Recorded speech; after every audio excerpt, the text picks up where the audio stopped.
Benjamin loved chocolate. He knew more about chocolate than anyone in his French town. Anyone, that is, except his grandfather, Marco. Marco made incredible hot chocolate with a crown of foam that wobbled and stuck to Benjamin's nose. One day, Marco told Benjamin how it had all started. It all began in Spain, where we used to live.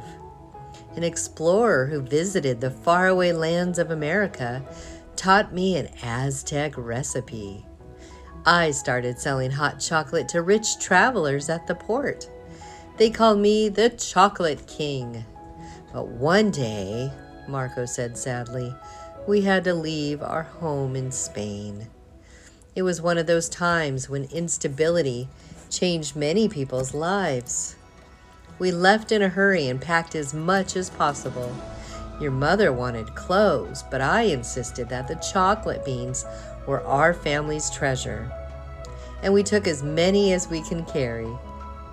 When we arrived here in France, no one knew what hot chocolate was.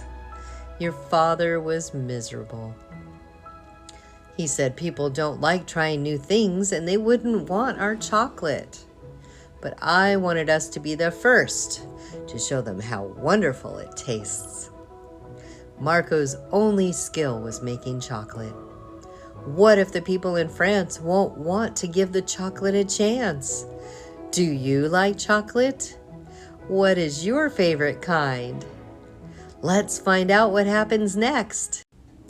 Benjamin's grandfather was right. Even those who tried the chocolate thought it was strange. It's gooey.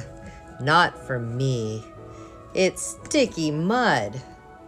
Chocolate king, Marco sighed. I'm the poorest king in history. Benjamin still dreamt of being a chocolate king. Though Marco never let him touch anything, Grandma let him watch her roast the cocoa beans. She also let him smell.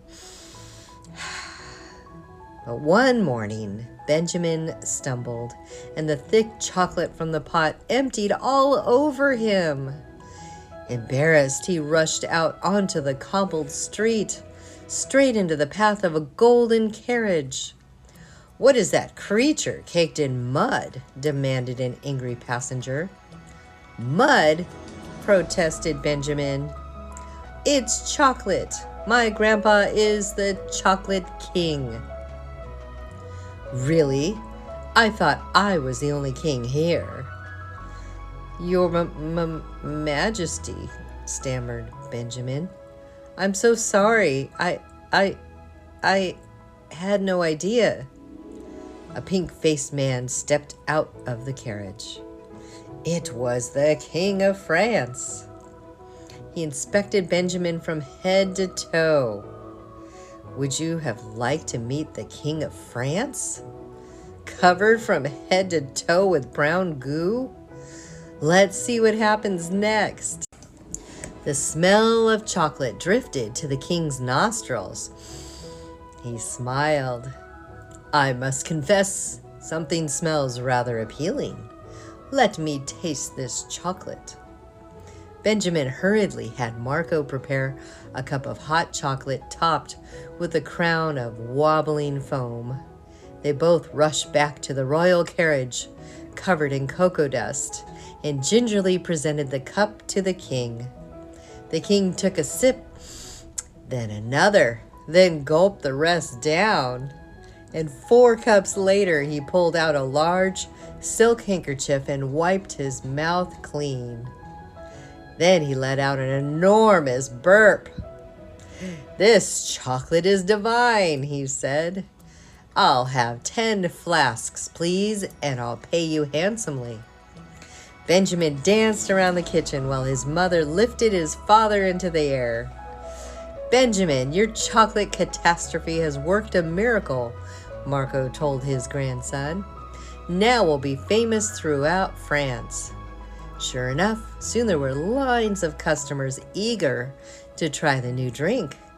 Before long, the family could afford to buy the finest cocoa beans from around the world.